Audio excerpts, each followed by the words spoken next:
Hemelse Vader, ons dankie vir u goedheid en die liefde. Dankie vir die voorreg om hier saam te wees vanmôre. Ons wil net ons harte oopmaak om te ontvang die woord wat u vir ons wil gee. Ons bid dat ons verligte oë sal hê vir ons verstand, sodat ons insig sal hê in u woord en u wil en in u teenwoordigheid.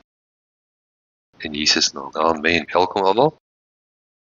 Ons gaan 'n bietjie lekker tyd in die woord spandeer vanmôre. My titel vir vanoggend is geroep tot oorwinning. Geroep tot oorwinning. Ek wil lees met oopmaak by Johannes 10. Johannes 10, ons gaan fundamentele goeders neerlê weer wat nodig is om herhaal te word en om neergelê te word. Jy sien, daar's 'n ding van om die woord in jou gedagtes te kry en in jou denke te kry. Maar daar's ook 'n ding van om die woord in jou gees in te dryf. Dis wat ons wil wees. Ons wil hom graag dryf in ons gees in. Jy weet waar hy in ons gees in is. So Johannes 10 vers 10 staan die volgende: die dief kom net om te steel en te slag en te verwoes. Ek het gekom dat hulle lewe en oorvloed kan hê. Dis die dief wat steel, dis die dief wat slag, dis die dief wat verwoes, nie Jesus nie. Amen. Ons weet dat alle dinge wat op die aarde gebeur, nie noodwendig die wil van God is. Daar's baie dinge wat hier gebeur wat glad nie God se wil is nie. En ons moet dit besef. En ons moet besef in watter posisie ons onsself bevind, sodat ons wysheid kan hê om in oorwinning te lewe. Nou Jakobus 1 vers 16 en 17 sê die volgende: moenie dwaal nie, my geliefde broers. Dis belangrik, né? Moenie dwaal nie. Dan gaan hy al 'n belangrike ding te sê waaroor jy nie moet dwaal nie. Hy sê elke goeie geskenk en elke volmaakte gawe daal van bo af neer, van die Vader van die ligte, by wie daar geen verandering of skaduwee van omkering is. So dit sê dieselfde as Johannes 10 vers 10. Nee, dit sê dieselfde as Johannes 10. Elke goeie geskenk, elke volmaakte gawe daal van bo af neer. En hy sê moenie dwaal daaroor nie. Moenie sê dat dinge wat die dief is, God is nie. Moenie sê dat daar waar gesteel word, God is wat dit toelaat nie. Dis nie God wat dit toelaat. Jy sien, die probleem is, die mens het 'n vrye wil gekry. Jy het 'n wil en jou buurman het 'n wil. Amen. En alles wat jou buurman doen is nie God se wil nie. En ongelukkig is alles wat jy partykeer doen nie God se wil nie. So dit is hoekom ons moet onderskei tref. Wat is God se wil? Hy sê in Efesiërs 5 vers 27, ons het dat klomp keer al gelees, dat ons moet wysheid hê om die wil van God te onderskei. Nie alles is die wil van God nie. Dis nie God se wil dat jy siek word en jy weet dat die basies in 'n neutedop, die seën is God se wil en die vloek is nie sy wil. En dis wat die woord vir ons lees. En dan kom ons gaan terug na kom ons kyk eens na Jesaja 54. Jesaja 54 vers 13. En al jou kinders sal deur die Here geleer wees, en die vrede van jou kinders sal groot wees. Deur geregtigheid sal jy bevestig word. In die oorspronklike sê eintlik, jy sal jouself in geregtigheid bevestig. God het dit gedoen, maar jy moet dit bevestig in jouself. Jy sal ver wees van verdrukking, omdat jy nie vrees nie, en van verskrikking, dit sal nie naby jou kom nie. Hoekom nie? Want jy is in geregtigheid gegrondves. As hulle die aanval begin, dis nie uit my nie. Amen. As hulle die aanval begin, dis nie uit my nie. Belangrik, né? Wie jou aanval sal oor jou val. God beheer nie elke mens se wil nie. Daar's mense wat hulle wil deur die duiwel laat beheer. En hulle mag jy dalk wel aanval. Maar die ding is, jy moet eerstens weet, is nie God nie. En die een wat in jou is groter as die een wat in die wêreld is. Amen. En die wat jou aanval sal oor jou val, het 'n belofte. Okay, so ons moet eers daai duidelike lyn trek, dat jy dit verstaan. Nou gaan ons na Genesis 1 toe, vers 26. Genesis 1 vers 26. Kyk na die skepping. En daar staan, en God het gesê, laat ons mense maak na ons beeld, na ons gelykenis, en laat hulle heers. Nou sê, ons gaan die aan. En God het gesê, laat ons mense maak na ons beeld, na ons gelykenis, en laat hulle heers oor die visse van die see, en die voëls van die hemel, en die vee, en oor die hele aarde, en oor al die diere wat op die aarde kruip. So die eerste wat ons daar sien, God het jou na sy beeld gemaak. Jy is in die beeld van God gemaak. Tweedens, jy is gemaak om te heers, nie om oorheers te word nie. En God het die mens geskape na sy beeld, na die beeld van God het hulle geskape, man en vrou het hulle geskape.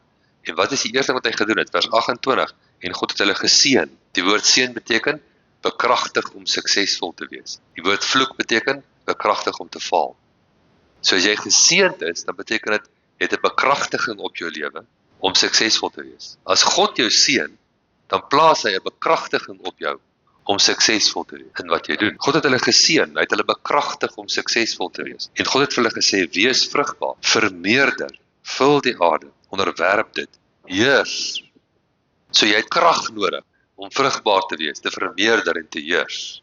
En daai krag noem ons in die Nuwe Testament die salwing. Dit is die lasverwyderende, jeukvernietigende krag van God. Dit is wat Jesus aarde toe gebring het. He. So, in die geestelike realm is daar wette van oorsaak en gevolg. Dis hoekom ons moet begin dinge leer oor wat is die oorsaak van dinge wat gebeur. Ja, om te sê alles wat gebeur is God se wil, doesn't cut it. Nee. Daar's baie dinge wat gebeur wat nie sy wil is. Want dit mag iemand anders se wil wees. Nou, kom ons kyk na 'n voorbeeld daarvan, Romeine 8. Ons God is 'n goeie God. Uit sy wese vloei daar net suiwer goedheid. Baie van die psalms staan daar, God is goed, dan oor en oor en oor, hy is goedheid, dis al wat uit hom uitvloei. So Romeine 8, vers 1 sê, daar is dan nou geen veroordeling vir die wat in Christus Jesus is nie, vir die wat nie na die vlees wandel nie, maar na die gees. Want die wet van die gees, van die lewe in Christus Jesus, het my vrygemaak van die wet van die sonde en die dood. So duidelik is hier twee geestelike wette betrokke. Voorwaarde is wat in die gees wandel. So daar is dan nou geen veroordeling vir die wat in Christus Jesus is nie, vir die wat nie na die vlees wandel nie, maar na die gees. Nou dit klink bietjie complicated, hoe op aarde wandel ek in die gees? Om seker te maak dat die regte geestelike wet in my lewe gebeur. Dis baie eenvoudig. Vers 5 sê, maar die wat vleeslik is, bedink vleeslike dinge, maar die wat geestelik is, bedink geestelike dinge. Wat jy dink, bepaal watter geestelike wet jy aktiveer. Jesus het gesê in Johannes 6 vers 63, die woorde wat ek met julle spreek, is gees en is lewe. So ek kan begin om, ek moet besef dat die gedagtes wat ek kry, kom nie altyd van myself af. Die vyand sal inderdaad gedagtes na jou toe bring. Dis sy manier. En hy sal jou bombardeer met gedagtes. En hy sit drukking op jou gedagtes, om sekere goed te begin dink. Dis wat hy wil doen. Want hy weet, as jy in lyn dink met wat hy voorstel, dan gee dit hom 'n vatplek in jou lewe. En hy kan kom begin om sy dood te kom saai, te kom steel van jou. Onthou, hy is 'n dief. Hy wil steel. Hy wil slag, hy wil verwoes. Maar hy moet eers jou toestemming kry. Jy sê, maar ek het hom nie toestemming gegee nie. Jy gee hom toestemming deur wat jy dink. Dis wat jy die toestemming gee. Elke gedagte wat jy dink. Dis hoekom 2 Korintiërs 10 vers 3 tot 5 sê, ons moet elke gedagte gevange neem tot gehoorsaamheid aan Christus, die gesalfde een en sy lasverwyderende, jeukvernietigende krag. Ek moet die gedagtes gevange neem. Jakobus 1, gaan na Jakobus 1 toe, weer terug so vers 21. Daarom doen afstand van alle veiligheid en oorvloed van boosheid en ontvang met sagmoedigheid die ingeplante woord wat in staat is om julle siele te red. So jy moet nou verstaan, jy is nie 'n siel nie, jy het 'n siel. Jy is 'n gees. Johannes 4 vers 23 en 24 praat Jesus daar met die vrou by die put. Hy sê vir haar, God is gees en die wat hom aanbid, moet hom in gees en waarheid aanbid. Jy kan nie toelaat dat jou siel jou beheer nie. Jy kan ook nie toelaat dat jou liggaam jou beheer. Jy moet vanuit jou gees lewe. As jy 'n wedergebore kind van die Here is, dan moet jou gees gebou word, opgebou word, dat jy vanuit jou gees kan lewe, want uit die gees kom lewe. Jou siel is jou emosies, jou wil en jou denke. Dit is 'n belangrike deel van jou, maar die woord bring skeiding, om jy nie vanoggend daai vers gelees, tussen die siel en die gees. So jy moet vanuit jou gees lewe. So jy mag simptome ervaar in jou liggaam. Was dit sê jy is siek nie. Jou liggaam is dalk siek, maar jou gees is nog heeltemal gesond. Amen. En jy mag probleme ervaar in jou sielsdimensie. Iemand mag jy dalk skrik gemaak het of wat ook al. En nou bewe jy, was dit sê jou gees bewe. Jou gees is die innerlike mens, dis jy. En jy gaan nie geestelike krag kan ontgin uit die sielsdimensie. Daar is geen geeskrag in die sielsdimensie. Wat bedoel ek daarmee? O Here, wees my genade, heil gaan te kere. Wat is jy besig om te doen? Jy is besig om emosies te gebruik. Jesus heil dan saam met jou, maar het gaan geen geeskrag beskikbaar maak. Jy kan nie uit die sielsdimensie, uit jou emosies, geeskrag beskikbaar. Geeskrag kom uit die gees uit.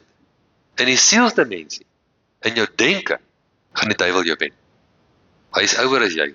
Hy is al langer rede, hy ken jou op 'n grootjie geken. Moenie die duiwel probeer uitredeneer nie. Gaan na die geesdimensie. Ons oorwinning is in die gees. En ons kontak met die gees is God se woord. Die woord is die kontak met die gees. In vers 22, en word daders van die woord, nie net hoorders wat julle self bedrieg nie. Want as iemand 'n hoorder van die woord is, hy nie 'n dader nie. Dis soos 'n man wat sy natuurlike gesig in 'n spieël sien. Want hy sien homself en hy gaan weg en vergeet dadelik hoe hy gelyk het. Maar hy wat diep insien in die volmaakte wet van die vryheid. Wat is dit? Dis die woord, né? En daarby bly. Hy sal, omdat hy nie 'n vergeetachtige hoorder is, maar 'n dader van die werk, geseënd wees in wat hy doen. Jy sal geseënd wees in wat jy doen. Jy sal bekragtig wees om suksesvol te wees in wat jy doen, mits jy jou fokus plaas op die woord. En dit gaan van jou 'n doener maak. En dit gaan spesifiek oor jou identiteit. Hy sê, homself sien.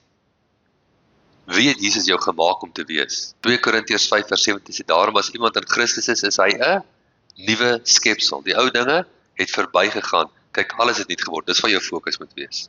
Dis waar jou fokus moet wees. As iemand onder julle meerderheid godsdienstig is, en sy tong nie in toom hou nie, maar sy hart mislei, die godsdienst van hierdie man is te vergeefs. Jou hart is jou gees. Jou tong is krities belangrik. Elke woord wat jy sê, registreer op jou gees. Spreuke 18 vers 20 sê, 'n man se innerlike wese sal versadig word met die woorde van sy eie mond. So as ek 'n ding aanhou sê en aanhou sê en aanhou sê, dan versadig dit my gees. En naderhand glo my gees wat ek sê. En my gees maak seker dat wat ek sê gebeur. Ek maak 'n pad. Dat dit kan goed of sleg wees. As ek aanhou sê ek kan nie, dan registreer my gees ek kan nie, en maak my gees seker ek sal nooit nie. Maar as ek, Job het gesê, ek het 'n ding verklaar, en lig het op my pad geskyn, en dit kan, dit het gebeur. Job het gesê, ek het deur die lewe gegaan met sy lig op my. Dis ook maar hy so suksesvol was. Hy het deur die lewe gegaan met die lig van en die lig is gemaak, deurdat hy God se woord gerespekteer het, gevat het, en verklaar het. So, om in oorwinning te lewe, dis ons titel vanmôre, geroep tot oorwinning, is die eerste stap om jouself te bevestig in wie jy is, in jou geregtigheid. So 2 Korintiërs 5 vers 17 en 21. Dis ons eerste stap. Moet myself bevestig hierin. En jy moet nie in die trap val om te dink as jy die versie ken uit jou kop uit en saamstem met die versie, dat jy noodwendig bevestig is in die versie. Want dit moet in jou gees ingedryf word, mense. Dit is 'n aktiewe proses. Dis wat meditasie beteken. Ek weet ek is die geregtigheid van God. Ek stem saam daarmee. Maar weet my hart dit. Want wanneer ek in die nood kom, in die boek van Spreuke staan daar geregtigheid. In die King James staan daar, righteousness delivers from death. Maar as jy in 'n situasie kom waar jy deliver moet word van death, dan is wat in jou hart kom wat uitkom. Al die akademie verlaat jou, dis wat in jou hart is wat uitkom. Dan moet hierdie woord in jou hart wees. So vers 17 sê, daarom as iemand in Christus is hy 'n nuwe skepsel. Die ou ding het verbygegaan. Kyk, dit het alles nuut geword. Ek moet mediteer hierop, ek moet daar dink, ek moet besef, die dag toe ek Jesus as my verlosser gevat het, het ek 'n nuwe mens geword. En ek moet dit mediteer. Nou vers 21 sê, want God het hom, wat geen sonde geken het nie, sonde vir my gemaak, sodat ek kan word die geregtigheid van God in Jesus. In Jesus is ek God se geregtigheid. Ek is volmaak regverdig. Ek staan volmaak voor God, sonder vlek en sonder in Jesus. En ek vat met alles wat ek het, vat ek dit. Amen. Twyfel nie daaraan nie. Ek probeer nie my eie geregtigheid opwerk. Die Israel het hulle eie geregtigheid probeer opwerk. Hulle wou nie hierdie geskenk vat nie. Dis 'n geskenk van geregtigheid. Romeine 5:17 sê, die wat die geskenk van geregtigheid vat, sal heers. So as ek wil heers, moet ek eers die geskenk vat. Om jouself te bevestig in geregtigheid beteken jy maak dit vas in jou gedagtes en in jou woorde. En jy dryf dit in jou gees in. So dit beteken elke gedagte wat ek kry, wat my veroordeel, is nie van God af nie. Dit is 'n gedagte wat die beskuldigings teen my kom van die vyand. Hy word genoem, die een wat beskuldig. Dis sy titel in Openbaring, die wat beskuldig. So ek moet elke gedagte wat teen my geregtigheid spreek, gevange neem. En hoe doen ek dit? Met my woorde. Ek sê nee. Ek is die geregtigheid van God in Jesus. Ek is nie 'n sondaar nie. Ek is 'n nuwe mens, 'n nuwe skepsel. Ek was 'n sondaar. Ek het Jesus aangeneem en nou is ek 'n nuwe skepsel. Ek is die geregtigheid van God. Dis wie ek is. Ek weier jou gedagte van veroordeling. Verlaat my. Praat met hom, want onthou dis 'n geestelike entiteit. Die duiwel sal 'n geestelike entiteit opdrag gee oor jou, dat hy jou kom karra. Hy sal op jou inzoom. Die oomblik as jy bietjie net jou ruggraat styf maak, daai ou demontjie is bitterbang vir jou. Want as jy net verkeerd trap jy hom dood. Hy moet maar onder jou voete uitbly. Jy trap sy chunk af net so. Maar as jy nou, jy kan die movie se geestelike reus wees. Maar as jy dit nie weet nie, dan kan ek jou mat maak soos 'n hondjie. Maar as jy besef wie jy is, E.W. Kenyon het eendag gesê, hy was daar in Kalifornië, hy was op 'n toer gewees waar die Giant Redwood Forest is. Dis van die grootste bome in die wêreld. En die toergids sê toe vir hulle, "Welcome to the giants of the plant kingdom." En in sy gees hoor hy die volgende woord, hy sê, "We are the giants of the spiritual kingdom. We are the giants." Ons is die reuse wat God gemaak het te wees. Die nuwe skepsel. Jy is 'n reus in die gees. Smith Wigglesworth het gesê, "I'm 1,000 times bigger on the inside than I am on the outside." 1,000 times bigger. So as jy net verkeerd trap jy daai duiwel se sterk mors af. Moenie vir hom bang wees. Dit is pateties om vir hom bang te wees. Van die woord is jou swaard. Kap hom. As jy sy teenwoordigheid ervaar. Hoe ervaar jy? Partykeer mag jy mag letterlik vrees ervaar. Want as die duiwel op die toneel kom vrees op die toneel. Hy is die gees van vrees. 2 Timoteus 1:7 sê hy is die gees van vrees. So jy mag 'n vrees ervaar, dis nie noodwendig jou vrees nie. Dis net hy wat op die sien gekom het. Trap hom. Sy gees van vrees. Ek onthou daar was 'n getuienis gewees van 'n meisietjie wat meningitis gekry het. Sy was op Kersdag. Het sy Neisseria meningitis gekry. Dit is die gevaarlikste soort darmontsteking wat jy aan kan dink. Kinders gaan dood van dit en hulle raak blind en doof. En sy het net te mekaar geraak en die ouers het besef sy is probleme in 'n geval. Maar hulle was mense van geloof. En die dokter sê vir haar by die hospitaal, ons het 'n paar gevalle gehad, hulle gaan almal dood. Moenie te veel hoop hê nie. En hulle staan op die woord. En die vrou se suster kom aan en sy kyk haar susters in die oë. Sy sê vir haar, "Ek weier om te vrees." Vrees. Ek weier jou. Dit was die eerste stap. Daai kind het volmaak uitgestap. Maar die eerste stap tot oorwinning was om te weier om te vrees. Ek weier vrees. Dis nie my vrees nie. Dis sy vrees. Jy sien as jy 'n staanplek inneem op die woord, dan maak jy die duiwel baie senuweeagtig. Nebukadnesar het gesê, "Die wat nie buig voor my beeld, gaan ek in 'n oond van vuur gooi." Nou hy was die heerser van die bekende wêreld op daai stadium. En wragtig is daar nou 3 Joodse mannetjies wat nie buig nie. En hy bring hulle voor hom en hulle sê, "Nebukadnesar, ons gee nie om wat jy maak. Ons buig voor niemand behalwe God." Nou, onthou Nebukadnesar was deur die duiwel beheer. Hy was deur die duiwel beheer. Ons weet dat die heersers, hulle dink hulle is in beheer, maar dis eintlik maar die gees van Satan wat hulle dat dinge doen soos daai. So in sy aksies sien ons die aksies van die duiwel raak. En wat is die eerste ding wat Nebukadnesar doen? Hy word kwaad. En wat sê hy? Maak die oond 7 keer warmer. So van jou perspektief af, as jy nou een van die 3 ouetjies was, dink jy ek staan op die woord. Jy staan op die woord, né? Maar die vuur word 7 keer warmer. Jy sou dink as ek op die woord staan, by die vuur bietjie koeler word. Is dit nie waar nie? Dis ons Gerrie ons gepreek, die vuur sal koeler word. Maar wragties, nou word die vuur 7 keer warmer. So as die vuur 7 keer warmer word, hoekom het Nebukadnesar die vuur 7 keer warmer? Hy het na hierdie ouetjies gekyk en sê hulle lyk terribly seker dat hulle nie gaan brand in my vuur nie. Ek wonder of hierdie vuur warm genoeg is. Miskien is my vuur te koel. Hy het begin twyfel aan homself. Die duiwel het begin twyfel aan homself. Die duiwel het begin twyfel in sy strategie. Dis ook my die vuur warmer gemaak. So as die vuur warmer word, wat moet jy doen? Hou net aan doen wat jy gedoen het wat die vuur warmer gemaak. Dis wat die duiwel senuweeagtig gemaak het. As wat jy gedoen het verkeerd was, sou die duiwel nie senuweeagtig geword het nie. Hy sou net die vuur warmer gemaak het. Hou net aan doen wat jy doen. En toe hulle in die vuur, toe hulle nader kom, toe brande daai soldate dood. Ek bedoel, die soldate wat hulle ingooi, word doodgebrand. Dit moes slaaf in Nebukadnesar gesê het, iets is nie reg hier nie. En toe hulle in die vuur val, toe begin hou hulle aanbeweeg. Hulle het aangehou loop, hulle het nie daar gelê nie. Hulle het geloop. Maar ewe skielik was daar 4 mans in die vorm van die 4de is die seun van God. Geloof hou aan loop. Geloof stop nie. Amen. Om jouself te bevestig in geregtigheid. Maak dit vas. Dryf dit in jou gees in. Dryf dit in jou gees in. Romeine 10 vers 8. Naby jou is die woord in jou mond en in jou hart. Let wel, hy's eers in jou mond, dan is hy in jou hart. As jy nog nie die woord in jou mond sit elke dag nie, dan het jy nog nie 'n kans om hom in jou hart in te kry nie. Jy moet begin praat. Jy moet nie, ons het 'n ou Afrikaanse gesegde, moenie op jou bek geval wees. Ken julle daai gesegde? Moenie op jou bek geval wees nie. Nou in die geestelike realm moet jy ook nie op jou bek geval wees nie. Praat. Sit die woord in jou mond in. Sit die leer, oefen jou gees, verklaar dinge oor jouself. Begin oor jouself praat. Dis die eerste plek. Begin met hierdie geregtigheidsding. Sê ek is die geregtigheid van God in Jesus. Sê dit dat jou met jou eie mond, dat jou eie ore dit kan hoor. Amen. Oefen dit, sê dit. Dis die eerste ding om weer te praat as jouself. Geregtigheidsopenbaring gee vir jou 'n staanplek voor God waar jy enige iets kan ontvang. Dis jou staanplek. As jy hy sê so Romeine 5:1 en 2. Romeine 5, omdat ons dan uit die geloof geregverdig is, geniet ons vrede met God. Halleluja.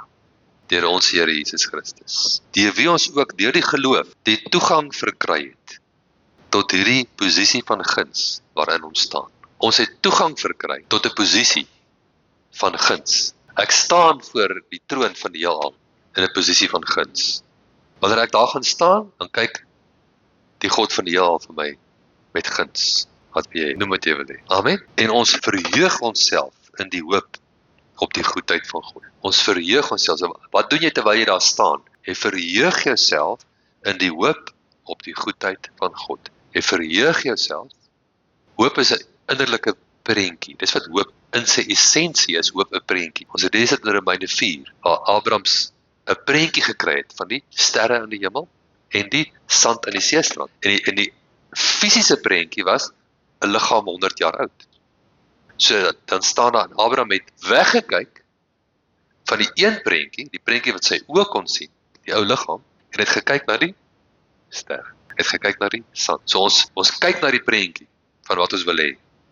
Hebreërs hoofstuk 6 sê dat hierdie hoop, hierdie prentjie wat gebou word op die beloftes van God, gaan in binnekant die voorhangsel in. Dit gaan haal wat jy nodig. Moenie net van daai prentjie afkom nie. Daai prentjie moet jou bly maak. Daai prentjie moet jou bly maak. Die wêreld kyk na hulle buitekantse prentjies, hierdie prentjies van hierdie aarde, en hulle raak moedeloos, hulle raak depressief.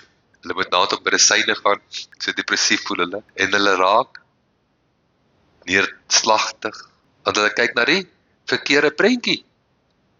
Hou op, kyk vir daai prentjie. Kyk weg.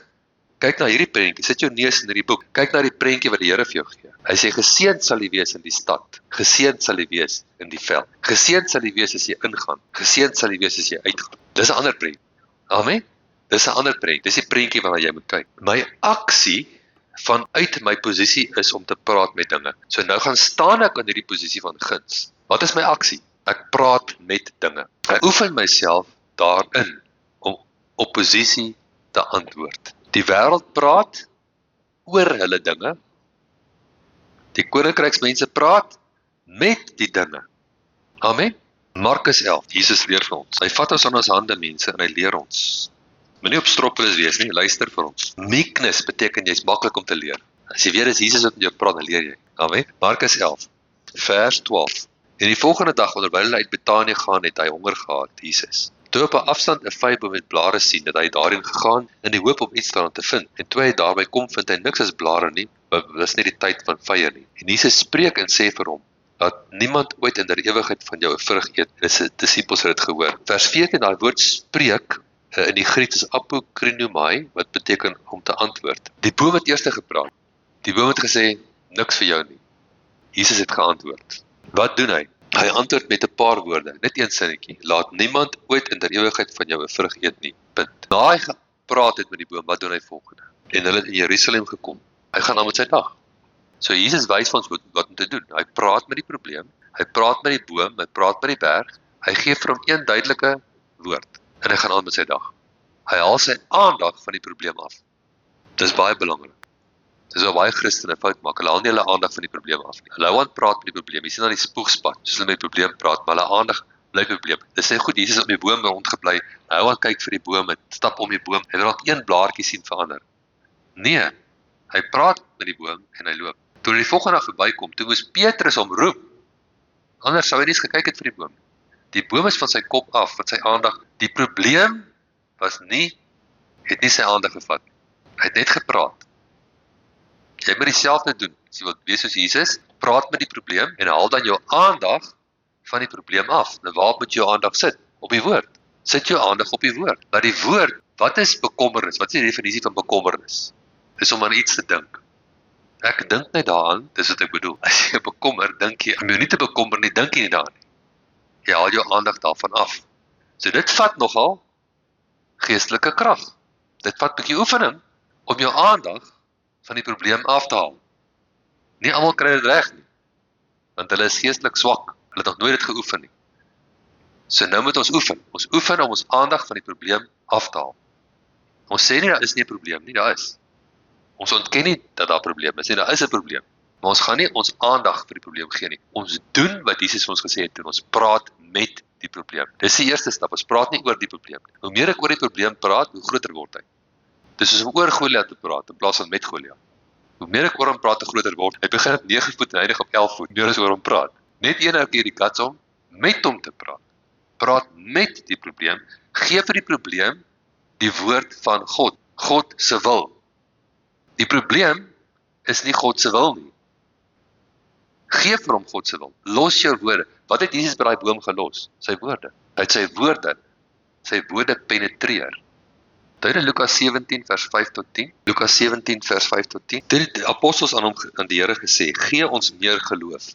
En die Here sê, as julle geloof gehad het soos 'n saadjie, sou julle vir hierdie boom sê, word ontwortel en in die see geplant, en nou sal julle gehoorsaam wees. En wie is daar van julle wat 'n diensknegt het? Wat is geloof? Geloof is die diensknegt van die gelowige. Amen.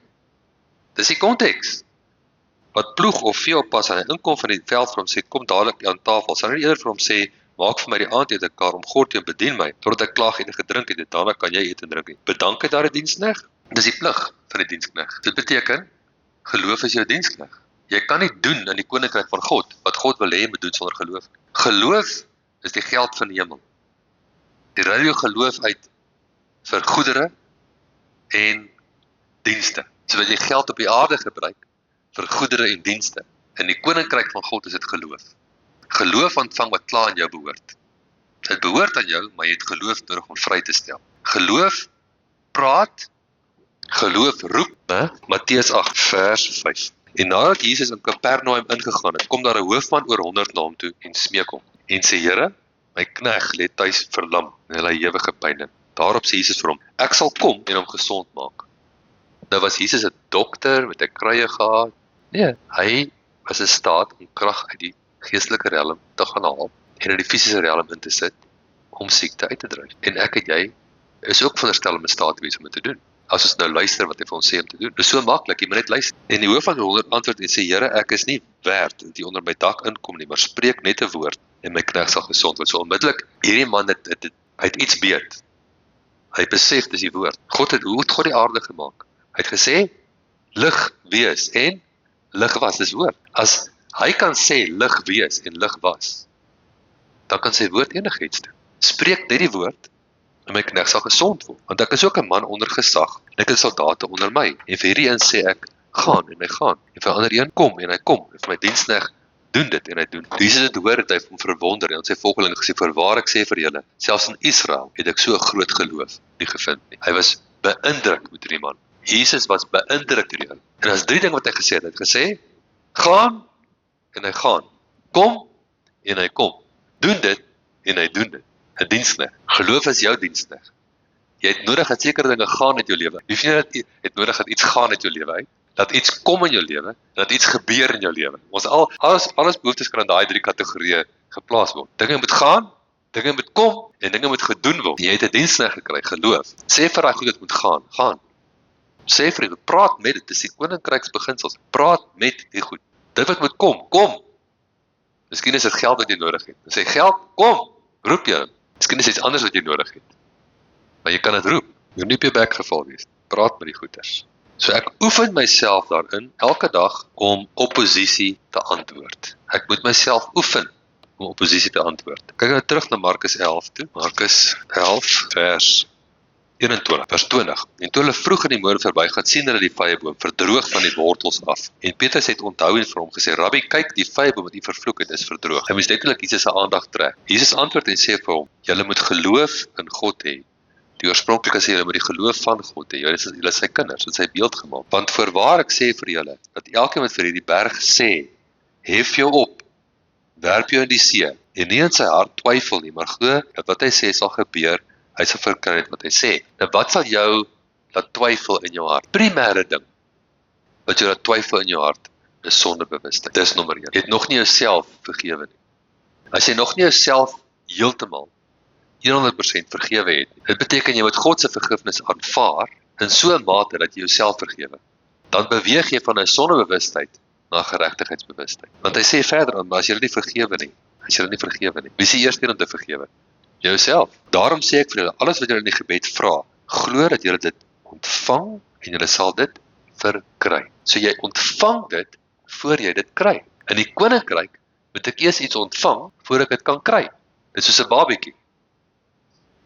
Die ma moet eers die babietjie ontvang voor sy die babietjie kan kry. Daar verloop 9 maande voordat jy die babietjie ontvang het tot jy die babietjie kan kry. Die babietjie is daar, maar ons kan nog nie speel met die babietjie vir 9 maande. Okay? Want jy het hom ontvang, maar jy het hom nog nie gekry nie. Dis dieselfde in die geestelike riem. Wanneer jy in die gebed na God toe gaan en jy ontvang wat aan jou behoort, dan moet jy vas staan sodat jy dit kan kry. Hy sê, alles wat jy in die gebed vra, glo dat jy dit ontvang en jy sal dit kry. So vergifnis begin altyd by jouself. Dit is 'n integrale deel van geregtigheidsbewustheid. Baie belangrik moet jy verstaan, want vergifnis loop twee kante toe. Ek moet ontvang en ek moet gee. So ek moet dit ontvang, my vergifnis van die Here af. Wat beteken ek ontvang dit so 100% dat my verlede is uitdelf, dit bestaan nie meer nie. My sonde is van my verwyder, sover as die ooste verwyder is van die weste. Maak nie saak wat ek gedoen het nie. Paulus het Christene laat doodmaak. Dink net wat hy op sy gewete gehad het. Maar hy sê, ontvang my, ek het geen mens ooit in my lewe skade aangedoen. Hoe kan hy dit sê? Want daai ou mens, wat die mense skade aangedoen het, is dood. Op die pad na Damaskus is hy dood. 'n Nuwe mens het opgestaan. Daarom as iemand in Christus, is jy 'n nuwe skepsel, 'n nuwe mens. Die Here, God Almagtig, onthou nie jou. Niemand is kwaad vir 'n ander ou en sê vir hom, jy sal nog voor die troon van God staan hieroor. Jy het al gehoor, sê jy baie kwaad as jy praat hy so. Nie as jy wedergebore kind van die Here is, want jy is vrygekoop, skoon gewas deur die bloed van Jesus. Dit bestaan nie meer nie. Maar nou moet jy dit uit jou uitkry. Jy moet jou grootste struikelblok nou is jou eie hart, jou eie gees, jou eie gewete. Dis hoekom 1 Johannes 1 vers 9 sê, as ons sonde bely, hy is getrou en regverdig. Hy vergewe ons die sondes en hy reinig ons van alle ongeregtigheid. Dis ter wille van jou gewete. Dat is jou hart. Wat sê hy verder aan in Johannes? Hy sê as ons hart ons nie veroordeel, dan sal ons vra net wat ons wil. En ons sal dit kry. So dit is die probleem. Dit wys Johannes na ons. As ek met die berg praat, kan ek nie vanuit 'n sondebewustheid met die berg praat. Ek moet hierdie geregtigheidsding in my gees ingedryf het, dat ek besef, ek is volkome gereg. Ek is die geregtigheid van God. Ek staan volmaak vir hom. Ek staan in 'n posisie van guns. So om op te tree vanuit jou gees, kan jy jou nie steur aan jou liggaam of jou siel nie. Luister mooi. Om op te tree vanuit jou gees, kan jy jou nie steur aan jou liggaam of jou siel. Jy moet praat met die siel en praat met die liggaam. Psalm 103. Loof die Here, o my siel, en alles wat in my is, loof sy heilige naam. Wat doen Dawid? Hy praat met sy siel, vanuit sy gees. Loof die Here, o my siel, en vergeet geen een van sy weldade nie. Kyk, jou siel is jou geheue. Hy praat met sy geheue. Wat al jou sondes vergewe, wat al jou siektes genees, wat jou lewe vry maak van verwoesting, wat jou mond versadig met die goeie, sodat jou jeug weer nuut word, soos die van 'n arend. Hy praat met homself, man. Praat met jouself. As jou liggaam nie in lyn kom, praat met hom. Sy liggaam, stop dit. Pyn, stop. Jy kan, praat vanuit jou gees. Net die feit dat jy 'n aanval belewe, is nie te sê is uit die wil van God uit. Jy mag in die volmaakte wil van God wees, en nog steeds 'n aanval belewe. Jesus was sy hele lewe lank in die volmaakte wil van God, en tog het die storm opgekom. Wie meer? Maar, wat het hy met die storm gedoen? Hy het daarna gesê, ek dink die Here wil nie hê ons moet oorgaan oor hierdie meer nie. Ek dink die storm is 'n teken van die Here af nie. Dis wat baie ons doen, man. Nee, Jesus weet wat die wil van God is, ongeag van wat die aarde doen, ongeag van die weer, ongeag van die omstandighede, waar het dit gehoor? In homself. Jy moet ook sy stem in jou hoor. Dis sy stem in jou vir wie jy moet luister, nie vir tekens om jou nie. Aardse vleeslike mense kyk vir tekens om hulle. Aardse vreeslike Christene like om soos Gideon te wees, vliesies uit te sit. Stop daai storie. Die duiwel sal vir jou vleesies uitsit. Hoor, jy kry 'n vrede in jou gees, dis al wat nodig is. Dis al wat nodig is. As jy vrede het in jou gees, as jy nie vrede het nie, moenie aksie, wag vir die vrede. As daar vrede is, gaan. Klaar. En as die omstandighede teen jou kom, praat met die omstandighede. Hy het met daai storm gepraat, en hy sê stil, en hy was stil, want hy weet, ek staan vermaak vir my Vader. Daai geregtigheidsbewustheid. Romeine 8, ekskuus tog Johannes, gaan na Johannes toe. Ons gaan afsit met Johannes 4, 6 en 8. Skiep elke tweede woord. Johannes 4, Johannes 6, Johannes. Lees Johannes 4, vers 24. God is gees, en die wat hom aanbid, moet in gees en waarheid aanbid. Die woord, mense, is gees. Hierdie is nie 'n mental woord nie. Hierdie woord is nie bedoel vir jou siel nie. Die mense wat dit met hulle siel bestudeer, kry nie daai uit hulle moet uitkry nie. Jy kan nie. Dit is 'n geeswoord. Nou 6, hoofstuk 6 vers 3 en 6. Dit is die gees wat lewend maak. Die vlees is van geen nut nie. Die woord wat ek tot julle spreek is gees en is lewe. Mense, as jy daai versie snap, as jy daai versie vandag snap, dan moet jy moet werk. Snap jy hom? Hy sê die gees, dit is die gees wat lewend maak. Die vlees is van geen nut. Die woorde is gees. Dis jou koneksie. Dis jou krag. Daar's krag. Daar's genoeg krag in een woord van God af om jou lewe permanent te verander. Een woord van God wat jy vat en in jou mond insit, in jou hart insit en dit nie laat gaan nie. Jy vat hom. Johannes 8 vers 29, tweede deel. Nee, vers 30, 31. As julle in my woord bly, is julle waarlik my disippels. As julle in my woord bly, is julle waarlik my disippels. En julle sal die waarheid ken, as jy wat doen? In die woord bly. En die waarheid sal jou vrymaak, as jy wat doen? In die woord bly. As julle in my woord bly, gebeur daar klomp dinge. Jy sal die waarheid ken, en die waarheid sal jou vrymaak. Maar net as jy in die woord bly. Amen. Vers 47, die wat uit God is, luister na die woorde van God. En dan vers 51, as iemand my woord bewaar, sal die dood in der ewigheid nie sien. As iemand my woord bewaar, sal die dood in der ewigheid nie sien. Die woord van God is inderdaad lewendig, kragtig, sterker as enige tweesnydende swaard. Dit dring deur tot die skeiding van siel en gees en gewrigte en murg. En dit is 'n beoordelaar van die oorlegginge van die hart. Die woord van God is jou wapen. Dis jou geestelike wapen. Die woord van God is jou krag. Gryp hom vas. Bly in hom.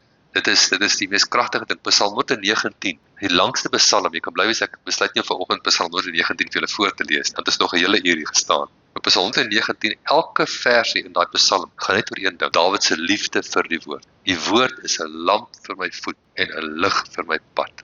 Amen. Die woord maak my wyser as die ou mense. Die woord lig my op. Jy het die woord gestel bo u naam.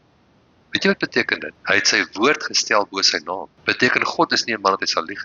Hy sê ek sit my eie naam onderhoorig in hierdie woord. As jy in hierdie woord ingaan en jy vind 'n woord en jy sit hom in jou mond en jou hart as jy uit jou gees uit, dan sal dit gebeur in jou lewe. God sit sy eie naam op die spel. God sit sy naam op die spel. Maar dan moet jy nie joke daarmee nie, dan moet jy dit doen. God joke nie, jy moet ook nie joke, jy moet voluit gaan. Okay, amen. So, ek dink wat ons met huis te vat vandag is, daai geregtigheidsbewustheid is krities belangrik vir ons om te funksioneer in die koninkryk van God. En vat daai versie, begin met 2 Korintiërs 5 vers 21, dis 'n baie goeie versie. Jy kan ook kyk na 1 Petrus 2 vers 24, daar's 2 goeie versies. En daar's nog baie wat gaan oor geregtigheid in hom, in Jesus, who his own self bore our sin in his own body on the tree, that we being dead to sin can be alive unto righteousness, by whose stripes you are healed. Amen. Vat daai ding, mediteer hom vandag, mediteer hom die hele week, maak dit jou meditasie, bou daai geregtigheidsbewustheid in jou in, begin dit so in jou inbou, dat jy begin anders te loop. Amen. Dis as jy anders te begin loop, dan weet ons, jy moet so 'n bietjie van 'n swagger kry, dan weet ons, nou bou jy dit in, nou is dit in jou in. Amen. Hemelse Vader, ons dankie vir die liefde, dankie vir die goedheid, dankie vir die kosbare, dankie dat U ons redder is, ons verlosser is, die een is wat vir ons lief is, die een wat elke goeie geskenk gee, elke volmaakte gawe, dit kom van U af, ons eer U daarvoor en ons dankie daarvoor. Ons verklaar dat die vyand, die dief, het geen reg in ons lewens, en ons weier om ons aandag op hom te sit. Ons trap hom, ons bestraf hom, en ons gaan vorentoe in die koninkryk, en ons dankie daarvoor. In Jesus naam. Amen.